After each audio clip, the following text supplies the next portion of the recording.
राधे राधे दोस्तों। आज हम आपको सुनाएंगे अवशान माता की बहुत सुंदर कथा।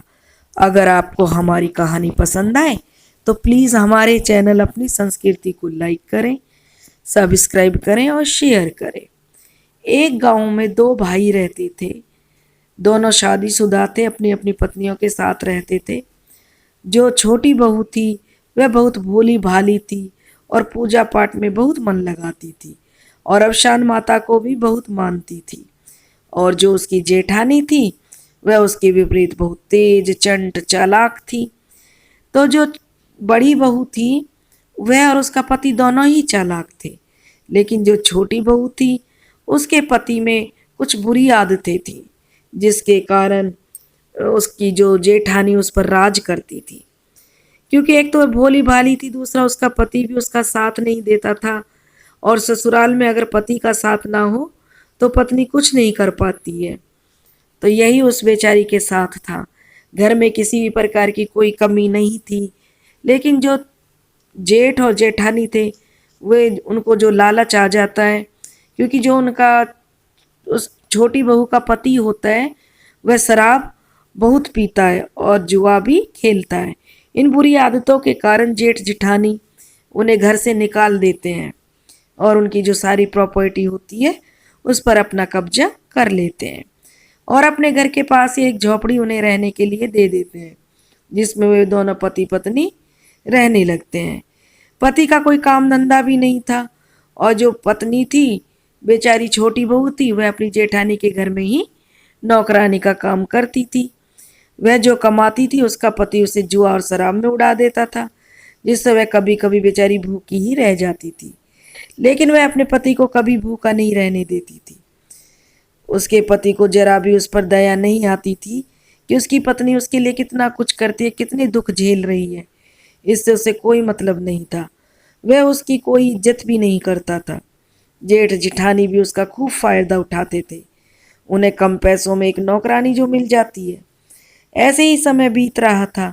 उसके पति में कोई सुधार नहीं आ रहा था, बल्कि वह पहले से ज्यादा नशा करने लगा था। अब जो उसकी पत्नी कमाती थी वह उस सारे पैसे से शराब पी जाता था, जिससे बेचारी सारा दिन काम करती फिर भी वह भरपेट खाना नहीं खा पाती थी, क्योंकि उसके पति को नशे की आदत ने उसे दाने दाने के लिए मोहताज कर बना दिया था। एक दिन जब वह अपनी जेठानी के घर काम करने गई, तब उसकी जेठानी उसको 2 बोरियां गेहूं देती है पीसने के लिए।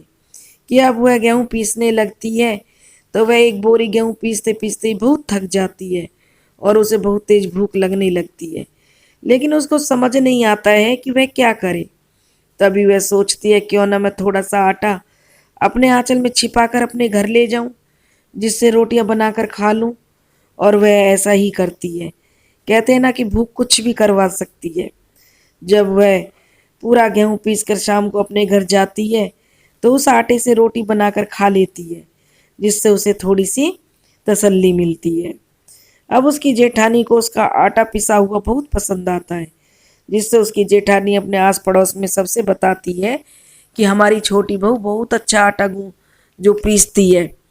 तो पड़ोसी भी उसे आटे पिसवाने की जो पड़ोसियों से आटे पिसवाने की तारीफ करती है, था वे सब भी एक एक बोरी गेहूं उसकी जेठानी के यहाँ रखवा देते हैं और कह देते हैं कि हमारा भी गेहूं पिसवा देना, हम पिसवाने के पैसे दे देंगे। यह सुनकर उसकी जेठानी बहुत खुश होती है और खुशी खुशी गेहूँ जो कि बोरियां अपने घर में रखवा लेती है। और जब छोटी बहू आती है तो उसकी जेठानी उससे गेहूं पीसने के लिए कहती है। पहले वह घर के सारे काम उससे कराती है और काम के साथ रोज एक बोरी गेहूं भी उससे पिसवा लेती है। अब वह उस आटे में से रोज थोड़ा थोड़ा सा आटा अपने घर ले आती है और रोटियां बनाकर खा लेती है। इस तरह उसके दिन बीत रहे थे। एक दिन जब वह आटा पीसने के बाद थोड़ा सा आटा अपने आंचल में रख रही थी, तभी उसकी जेठानी उसको देख लेती है और छोटी बहू को बहुत बुरा भला कहने लगती है। अब तक तू ऐसे ही चोरी करती रही होगी, मुझे क्या पता, मुझे तो पता ही नहीं चला होगा। अब छोटी बहू अपनी जेठानी के हाथ पैर जोड़ती है और कहती है, दीदी मैंने ऐसा कुछ नहीं किया है। उसे अपने हालात बताती है कि कैसे वह एक एक दाने के लिए मोहताज हो गई है।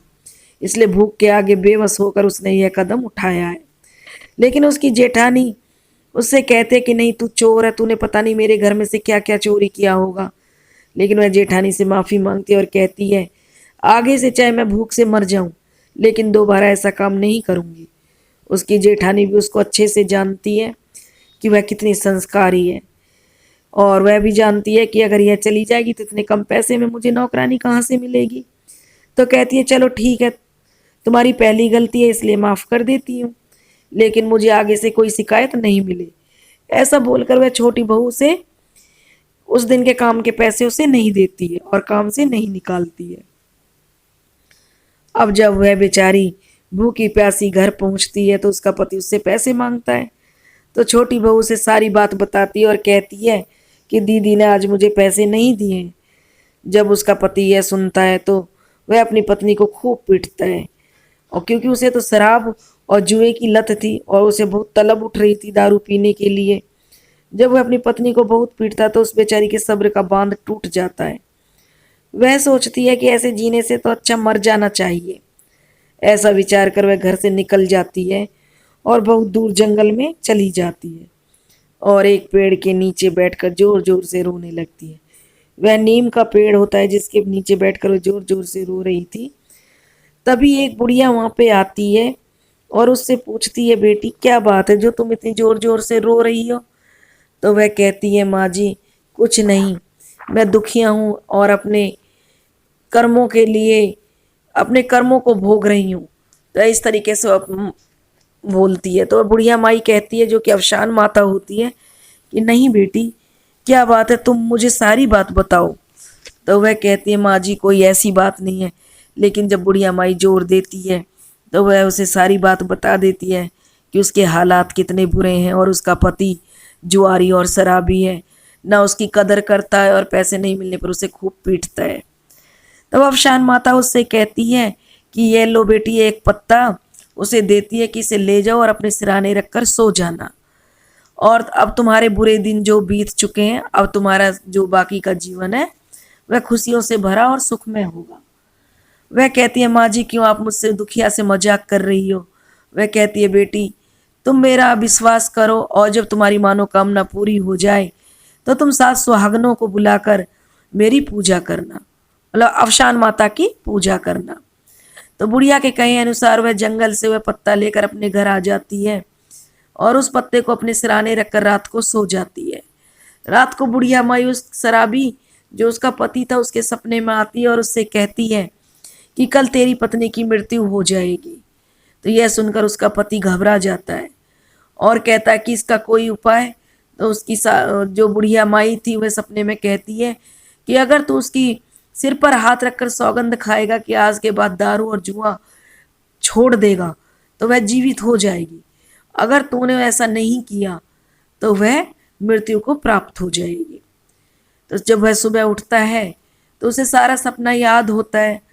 तो देखता है कि उसकी पत्नी लेटी हुई सोई हुई अभी तक उठी नहीं है। जब वह उसे हिलाकर देखता है तो उसकी पत्नी मरी हुई थी। तो वह, लेकिन उसे तो शराब की तलब उठी हुई थी। कहते हैं ना कि कुछ भी हो जाए लेकिन नशेड़ी आदमी को तो अपने नशे से मतलब होता है। तो वही उसके साथ हो रहा था। वह यह भी चाह रहा था कि उसकी पत्नी जीवित रहे और उधर नशे की जो लत थी वह उस पर हावी हो रही थी। तो वह उसे ऐसे ही छोड़कर नशा मतलब शराब पीने के लिए दुकान पर चला जाता है। लेकिन वहाँ पर जो दुकानदार होता है उसे शराब नहीं देता है। कहते हैं कि पहला ही उधार तुमने नहीं चुकाया है, आगे से तुम्हें शराब नहीं मिलेगी। तो वह उससे बहुत मिन्नत करता है कि वह उसे शराब दे दे, पैसे चुका देगा, लेकिन वो उसे शराब नहीं देता है। अब वह हार थक कर जो अपने घर आता है देखता है तो उसकी पत्नी अभी भी ऐसे के ऐसे ही पड़ी हुई थी। तो वह बहुत हिम्मत करता है और उसके सर पर हाथ रखकर सौगंध खाता है कि आज के बाद मैं कभी भी जुआ और शराब को हाथ नहीं लगाऊंगा, पीना तो दूर मैं उसकी तरफ देखूंगा भी नहीं। जब वह सौगंध खाता है तो उसकी पत्नी बैठ जाती है और देखती है कि उसका पति उससे कह रहा है कि मुझे भूख लगी है और मुझे कुछ खाने के लिए दे दो। तो यह सुनकर उसकी पत्नी बहुत खुश होती है कि आज पहली बार उसका पति तो सुबह सुबह दारू के लिए पैसे मांगता था और आज वे खाने के लिए बोला, तो जो घर में रूखा सूखा जो भी थोड़ा बहुत था वह उसी को बनाकर उसे दे देती है। अब एक दिन बीता, 2 दिन बीते, 4 दिन, 10 दिन, लेकिन उसके पति ने कोई दारू नहीं पी और ना ही उसने जो है जुआ खेला। जब उसकी पत्नी ने देखा कि उसके पति ने शराब बिल्कुल छोड़ दी है और काम की तलाश में भी वह घूमने लगा कि अच्छे से उसे काम मिल जाए, तो उसकी पत्नी बहुत खुश हुई। अब वह उसे जब नशा छोड़ दिया तो उसकी बुद्धि भी थोड़ी काम करने लगी थी, क्योंकि शराब के नशे में रहता था तो उसे कुछ सोच समझ नहीं थी। तो अब उसे शराब छोड़ दिया तो अपने भाई के पास जाता है और उससे अपने प्रॉपर्टी में हिस्सा मांगता है और अपना हिस्सा लेकर वह अपने घर आ जाता है, जिससे दोनों पति पत्नी खूब सुखपूर्वक रहने लगते हैं और पति साथ में काम भी खेती बाड़ी करने लगता है और उसकी पत्नी उसका खूब हाथ बटाती है। अब वह तो जब उसे याद आता है कि अवशान जो बुढ़िया माता मिली थी उसने मुझे अवशान माता की पूजा करने के लिए बोला था और घर के सब हालात ठीक हो गए हैं और वह भी खुश थी, दोनों पति पत्नी सुखपूर्वक रहने लगे, तो वह 7 सुहागनों को बुलाती है और माता की कथा कहानी आरती और दुर्दुरिया करवाती है, जिससे अवशान माता बहुत प्रसन्न होती है और उसका शराबी पति बिल्कुल सही रास्ते पर आ गया होता है और वह अवशान माता का बहुत गुणगान करती है और सबको बताती है कि अवशान माता की कृपा से कैसे उसका पति सही रास्ते पर आ गया है और अवशान माता की कृपा से 9वें महीने उसको चंद्रमा के समान सुंदर पुत्र प्राप्त होता है। अब वह समय समय पर दोनों पति पत्नी अवशान माता की पूजा करते हैं और अवशान माता की कृपा से उनके घर में किसी चीज़ की कोई कमी नहीं रहती है। हे अवशान माता, जैसे आपने उसकी शराबी पति को सही रास्ते पर लाया, ऐसे ही बहुत से बहनों के पति हैं जो उनकी कद्र और इज्जत नहीं करते हैं नशे के कारण, उनको भी सही रास्ते पर लाना। कहते सुनते हुंकारा भरते कि बोलो अवशान माता की जय।